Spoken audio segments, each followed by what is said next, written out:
School की एक स्मृति याद आती है कि जब शिक्षक कक्षा में गणित का विषय पढ़ा रहे थे और अचानक मौसम अपना करवट बदलती है और देखते ही देखते मूसलाधार बारिश होने लगती है। कक्षा में बैठे छात्र और छात्राएं जो उस विषय वस्तु के प्रति कोई विशेष रुचि नहीं थी, उनके मन में एक उल्लास आने लगता है कि बारिश के परंपरा के अनुसार कक्षा में शिक्षक के द्वारा कहानियों कहने का रीति है। आइए एक छोटी सी कहानी हम आपके साथ शेयर करते हैं।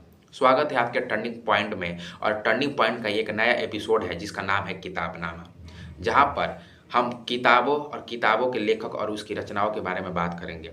आज की जो रचना है और जो उस रचना के लेखक हैं, उस लेखक के बारे में मेरा यह मानना है कि उनकी परिचय अभी तक मेरे अनुसार आवश्यक नहीं हुआ कि उनका परिचय कराया जाए या बताया जाए। इस लेखक का नाम है प्रेमचंद। जी हाँ, प्रेमचंद की एक लघु रचना के बारे में आज हम किताबनामा में बात करने जा रहे हैं।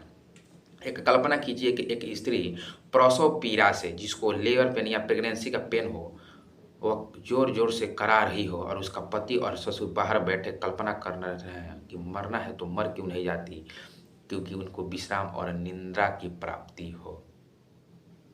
आइए प्रेमचंद की इस लघु रचना के बारे में बात करते हैं और ये रचना का नाम है कफन। जी हाँ, प्रेमचंद की जितनी भी आप उपन्यास और उनकी कहानियों को पढ़ेंगे तो वह समाज के बारे में ही व्याख्यान करती हैं, क्योंकि कहा जाता है कि साहित्य ही समाज का दर्पण होता है। प्रेमचंद ने इस रचना में एक ऐसी कृति लिखा है और एक ऐसा कथन लिखा है कि जहाँ पर एक व्यक्ति के मन में ऐसी मानसिकता आ जाती है कि उसका मानना होता है कि जब किसान इतना काम कर रहा है, इतना मेहनत कर रहा है, फिर भी उसकी स्थिति नहीं सुधर रही है, तो मुझे क्या ज़रूरत है मेहनत करने की। बहरहाल आते हैं हम प्रेमचंद की कहानी कफन पर और उस लघु रचना पर बात करते हैं। देखिए, ये प्रेमचंद की जो रचना है आपको उल्टा दिखाई दिया होगा, फिजिक्स पढ़े होंगे तो पता होगा।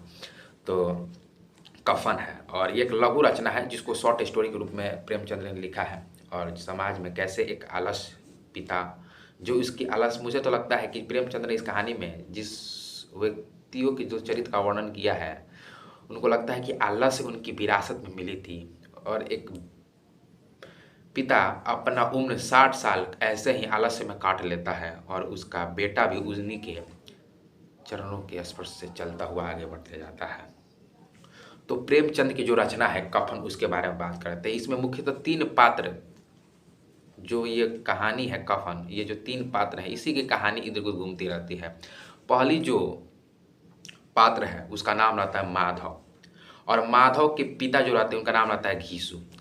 और माँ यानी जो उनकी फैमिली थी, बुधवा, घीसू और माधव की, उनकी जो फैमिली थी पूरी मोहल्ले में क्या थी, बदनाम थी। घीसू एक दिन काम करता तो 3 दिन आराम करता था। वो पिता के बारे में बात, यानी माधव के जो पिता थे घीसू, उनके बारे में बात किया जाता है कि अगर वो 1 दिन काम करता था सप्ताह में तो 3 दिन वो आराम करता था। माधव इतना कमज़ोर था कि आधे घंटे काम करता तो आधे घंटे भर चीलम पीता। यानी जो उसका पुत्र था घीसू का माधव, वो आधे घंटे काम करता था तो आधे घंटे बैठकर चीलम पीता। इसलिए उन्हें कहीं मजदूरी नहीं मिलती थी। जो इनकी परंपरा थी कि सप्ताह में 1 दिन काम करना, 2 दिन आराम करना, 3 दिन आराम करना, और पुत्र के द्वारा कि आधा घंटा काम करना है तो आधा घंटा बैठकर चीलम पीना, इस परंपरा के, यानी जो इनकी परंपरा बन चुकी थी, माधव और घीसू की मानसिकता यहाँ तक आ चुकी थी कि घर में अगर मुट्ठी भर भी अनाज हो तो काम करने की कसक ना थी उनमें। आजीविका कैसे चलाया जाता था, तो प्रेमचंद जी लिखते हैं कि माधव क्या करता था कि लकड़ियों को बेचता था, और जो पिता घीसू तो लकड़ियाँ तोड़ता था और वो बेचते थे। ये भी इनका मौसमी काम था, 6 महीना में एक बार ये काम को करते थे। घर में संपत्ति के नाम पर 2-4 मिट्टी के बर्तन के अलावा कुछ नहीं था, फिर भी इनके पास ऐसा संतोष था और ऐसा संयम था कि अगर वो साधु होते तो ये सारी चीज़ें उनको विरासत में मिली होती। अब एक थोड़ी सी कल्पना एक और करते हैं जो रचना में दिया गया प्रेमचंद के कफन में, कि जो बुधिया थी प्रसव पीड़ा से करा रही थी और माधव और घीसू कोई जाकर नहीं देख रहा था। आपको एक और चीज़ बता दें कि जो बुधिया थी वो कमरे में अकेली थी, उनके पास कोई नहीं था और वो प्रसव पीड़ा से करा रही है। प्रेमचंद्र जी आगे लिखते हैं कि घीसू को उस वक्त ठाकुर की बारात याद आई। अब देखिए, बहू प्रसव पीड़ा से करा रही हो और ससुर जी हैं, उनके अंदर क्या क्या स्मृतियाँ याद आ रही हैं, थोड़ा कल्पना कीजिए। बाहर बैठे हैं दोनों, कौन, माधव और घीसू, यानी बुधिया के पति और बुधिया के ससुर, और बातें क्या हो रही हैं। घीसू को उस वक्त ठाकुर के बारात की याद आई जिसमें वो 20 साल पहले वो गया था। यानी कोई गांव में कोई ठाकुर थे जिनकी बारात आई थी, तो वो 20 साल पहले जो घीसू था यानी माधव का पिता, वो गया हुआ था बारात में। जो उसमें जो तृप्ति मिली थी उसको जीवन में ऐसा याद रखने लायक बात ही नहीं थी। यानी जो ठाकुर की शादी में वो घिसू गया था और जो उसको खाना मिला था उसको 20 साल तक वो बात अभी भी याद है। बताइए कि बहुप्रसव पीड़ा से करा रही हो और ससुर जी को अपने 20 साल पहले की स्मृति याद आ रही है कि हम मैंने 20 साल पहले ठाकुर की शादी में क्या खाया था। आज भी उसकी याद ताज़ा थी। बोला वो भोज नहीं भूलता। तब से फिर उस तरह के खाने और भरपेट नहीं मिला। जिस तरह से ठाकुर की शादी में खाने और मिला था उस तरह का भरपेट खाना और स्वादिष्ट खाना अभी तक तो नहीं मिला है। भाई साहब की उम्र 60 साल हो चुकी है। लड़की वालों ने सबको भरपेट पुड़िया खिलाई थी। जो नहीं ले रहे थे उनको जबरदस्ती पुड़िया दिया जा रहा था। क्या क्या था खाने में? तो चटनी थी, रायता थी, 3 तरह के सूखे साग, एक रसदार सब्जी, दही, चटनी, मिठाई। अब क्या बताऊं उस भोज में क्या स्वाद मिला। कोई रोक टोक नहीं थी, जिसको जितना खाना है खा लो। परम आनंद की अनुभूति हो रही थी उस समय। पत्तल में गरम गरम गोल गोल सुवासित कचौड़ियाँ डाल देते थे। मन कहता था कि नहीं चाहिए। पत्तल हाथ से रोके हुए हैं मगर वह दिए ही जा रहे थे। जब सबने मुंह धो लिया तो पान इलायची भी मिला। मतलब खाना खाने के बाद उनको पान इलायची भी मिला। बताइए, मगर मुझे पान लेने की कहाँ सूझ थी। खड़ा नहीं हुआ जा रहा था। इतना खा लिए थे घिसू साहब जी कि उनको खड़ा नहीं होने जा रहा था। याद बात है सारी की वही बुद्धिया जो प्रसव पीड़ा से करा रही थी। तो ये घटना प्रेमचंद्र शुरू करते हैं कि कैसे एक झोपड़ी में जो बुधिया रहती है वह प्रसव पीड़ा से करा रही थी। और उस क्योंकि ठंडी का मौसम था, सर्दी का मौसम था और जो पूरा जो मोहल्ला था वह अंधकार में डूब गया था। और अलाव जलाकर यानी आग जलाकर पिता और पुत्र में वार्तालाप शुरू होती है इस कहानी से। और पिता बोलता है पुत्र से यानी घीसू बोलता है माधव से कि जाकर देख कमरे में बुधिया कितना करा रही है प्रसव पीड़ा से। तो माधव का जवाब होता है करा क्यों रही है, उसको मरना है तो मर क्यों नहीं जाती। तो घीसू कहता है कि कैसा नालायक पति है तू। जब मेरी पत्नी मर रही थी तो मैंने उसके साथ 2 दिन 3 दिन उनके साथ गुजारा था। तुम तो उसको देखने भी नहीं जा रहा है। एक्चुअली इस कहानी का मूल मकसद क्या है इसको समझिए। माधव जाना क्यों नहीं चाहता है। ऐसा कहा जाता है कि जो मनुष्य का शरीर का सबसे बड़ा शत्रु होता है वह आलस होता है। और ये आलस पर ही पूरी कहानी लिखी हुई है। आइए इसके अंश हम कुछ पढ़ को आपको और इस रचना के बारे में बताते हैं। बहुत ही महत्वपूर्ण कहानी है। मैं तो अपना काम कर रहा हूँ और मुझे उम्मीद है कि आप अपने हिस्से का काम जरूर करेंगे। कुछ पैसे से कि कहानी खरीदिए और इस कहानी को पढ़ने में जो मज़ा है वो मज़ा आपको कहीं नहीं मिलेगा। कहानी की भूमिका सुनिए। भूमिका ये है कि झोपड़े के द्वार पर बाप और बेटे दोनों एक बूझे अलाव, अलाव मतलब उसको उस समय हम बोलते आग, जो देहात के समय में हम लोग उसको घूर के रूप में बोलते हैं, के पास अंदर बेटे की जवान जो बीवी थी जिसका नाम था बुधिया प्रसव वेदना से पछाड़ खा रही थी। रह रह कर उसके मुंह से ऐसे आवाज़ निकल रहे थे जैसे उनकी दोनों के हृदय में एक बहुत बड़ा घात कर रहा हो। देखिए, दोनों कलेजा थाम लेते थे। घीसू यानी माधव का पिता यानी बुधिया का ससुर क्या बोलता है, मालूम होता है बचेगी नहीं, सारा दिन दौड़ते ही रह गए, जा देख तो क्या हुआ। घीसू कहता है अपने पुत्र माधव से कि मालूम होता है कि बचेगी नहीं, सारा दिन दौड़ते रह गए, जा देख तो अंदर क्या स्थिति है। तो माधव क्या बोलता है, मरना है तो जल्दी मर क्यों नहीं जाती, देख कर क्या करेंगे। एक पति अपने पत्नी के प्रति यह विचार रखता है कि मरना है तो मर क्यों नहीं जाती, देख कर क्या करेंगे। तू बड़ा बेदर्द है बे, साल भर जिसके साथ सुख चैन से रहा उसी के साथ इतना बेवफाई। तो मुझे तो उसका तड़पना और हाथ पटकना नहीं देखा जाता। चमा याद बताते सारी इस वार्तालाप चल रहा है उस समय की जब बहू प्रसव पीड़ा से करा रही है और ये अपना 20 साल पहले की कहानी कह रहा है। देखिए, अपने कंबल में जाकर लेट गया। ऐसा दिल दीवार ठाकुर था हुआ। क्या ठाकुर था, कितना जबरदस्त भोजन करवाया सबको। माधव ने पदार्थ का मन ही मन मजा लेते हुए कहा। और बेटा जो माधव था वो भी कहानी में डूबा हुआ था, तो उसको तो मिला नहीं था ठाकुर का खाना। तो वो भी मन ही मन खाना का स्वाद चखा और बोला अब हम कोई ऐसा भोज नहीं खिलाता। ठाकुर साहब ने जो भोज खिलाया था ऐसा भोज तो अभी तक किसी ने नहीं खिलाया हो मोहल्ले में। अब क्या कोई खिलाएगा। वह ज़माना दूसरा था, ये ज़माना दूसरा है। अब तो सबको किफ़ायत सूझती है। शादी ब्याह में खर्चा मत करो, क्रियाक्रम में मत करो, पूछो गरीबों का माल बटोर बटोर का कहाँ रखेंगे, बटोरने में तो कमी नहीं है, हाँ खर्चे में किफायत सोचती है। पुत्र पूछता है, देखिए उसको अपनी पत्नी की फिक्र नहीं है कि प्रसव पीड़ा से उसका क्या स्थिति है।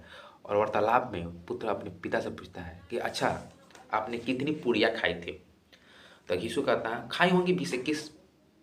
तो माधव बोलता है बस मैं होता तो 50 पूड़ियाँ खाता। घीसू कहता है मैंने भी 50 खाई होंगी, लेकिन मुझे अभी स्मृति उसकी नहीं आ रही है।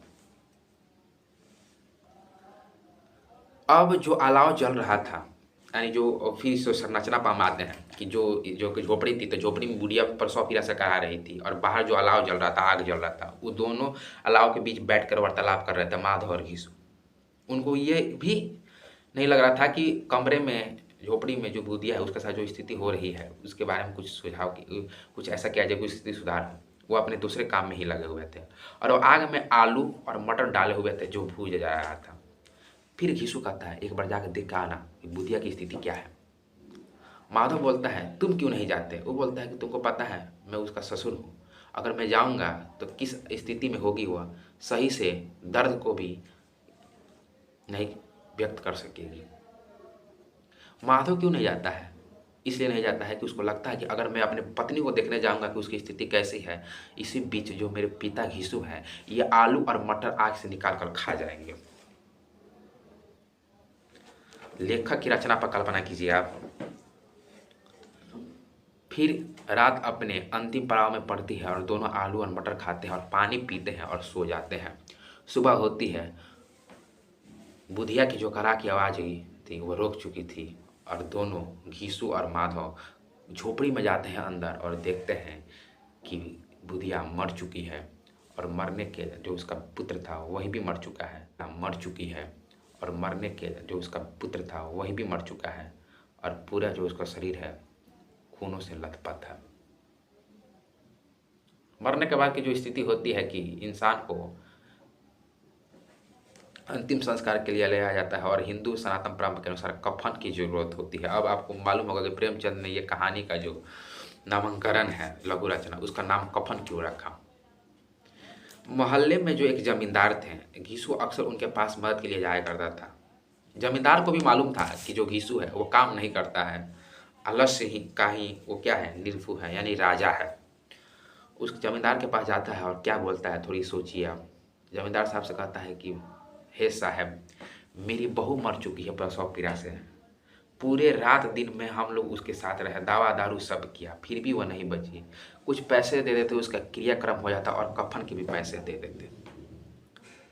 देखिए क्या बोलता है कि पूरे रात दिन हम अपने बहू के साथ रहे, दवा दारू किए, फिर भी उसको नहीं बचा सके।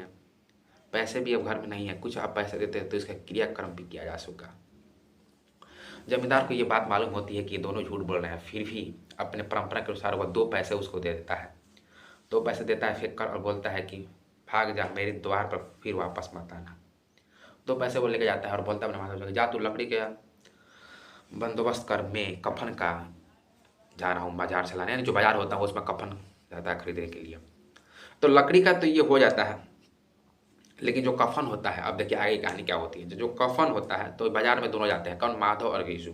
जब आगे माधव और घीसू दोनों जाते हैं कफन के लिए, जाते जाते अचानक ऐसा लगता है कि किसी देवी प्रकोप से अचानक उनके सामने एक मधुशाला आ जाती है, शराब की भट्टी मधुशाला आ जाती है। अब इनको अपने बहू की, घीसू और उसकी माधव की पत्नी यानी उसकी बीबी को अंतिम संस्कार की चिंता मानसिक से हट जाती है और उनको मधुशाला के अंदर जो माहौल था उसमें वो मग्न हो जाते हैं और जाकर कहते हैं कि ए बाबा 2 पूड़ियाँ लाना और 2 बोतल हमें भी लाना।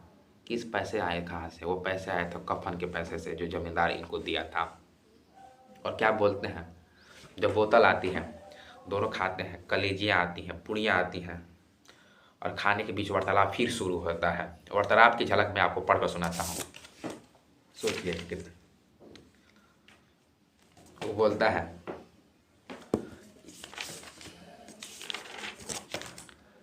कि कितनी बढ़िया स्त्री है तेरी, कौन, घीसू माधव से बोलता है कितनी बढ़िया स्त्री है तेरी, मरी तो हमको परमानंद देकर जा रही है, यानी उनको बढ़िया बढ़िया खाना मिल रहा है, कफन के पैसे से सब खा रहे हैं। बोला भर पेट माधव ने बची पुड़िया पत्थर उठाकर एक भिखारी को दे दिया। फलपेट खाने के बाद वो बोलते हैं कि ये जो स्त्री है तुम्हारी पर जरूरी ही बैकुंठ की प्राप्ति होगी उसको, यानी वो बैकुंठ में जाएगी मरने के बाद। फिर माधव बोलता है कि ऐसा है पिताजी कि अगर हम जाएंगे तो लोग क्या कहेंगे कि कफन भी नहीं देवे। तो घिसु कहता है कि बुड़बक तुमको पता नहीं है, रात में उसका अंतिम संस्कार करने जाएंगे और कौन देखेगा कि कफन है कि नहीं। और रात ढलती जाती है और वैसे ही उसकी शव बुधिया का झोपड़ी में पड़ा हुआ है और दोनों शराबें पी रहे हैं, चुट मौज कर रहे हैं, मस्ती कर रहे हैं और भगवान से प्रार्थना कर रहे हैं कि हे भगवान कितनी बढ़िया मेरी बहू थी। माधव थी, सॉरी घिसु बोलता, माधव भी कहता है कि कितनी भाग्यशाली पत्नी हमको मिली कि जो मरते मरते हमको इतना सुख दे के चले गए। और दोनों दारू पीते हैं, खाते हैं और खाते खाते इतना दारू पीते हैं कि दोनों गिर जाते हैं। और गिरने के बाद वो क्या करते हैं कि गाना गाते हैं। गाना क्या गाते हैं, हटगीनी क्यों नैना छमकाओ ठगनी। दोनों गाते गाते रहते हैं और गिर जाते हैं। एक छोटी सी रचना है, मैंने पूरी कहानी को पढ़ा नहीं है, मोटा मोटा तौर पर मैंने कहानी की अंश आपको बताया है कि कैसे प्रेमचंद ने उस समय समाज की संरचना के बारे में लिखा है कि उनको अंदर आलस्य और दरिद्रता इतनी आ चुकी थी, उनको यह फिक्र नहीं था कि उनकी बहू के साथ, उनकी पत्नी के साथ क्या हो रहा है, और वह अपने ही में मगन मस्त है। उम्मीद हो आपको प्रेमचंद की रचना जरूर पसंद आई होगी। आप अपने हिस्से का काम कीजिए। मैं इस एपिसोड में पूरी कहानी को अच्छी तरह स्पष्ट रूप से कह भी नहीं सकता। आप अपने हिस्से का काम कीजिए और एक बार ज़रूर इस कहानी को पढ़ने की कोशिश कीजिए। उम्मीद है आपको बहुत ही पसंद आएगी। The more episode coming up, keep watching turning point. धन्यवाद।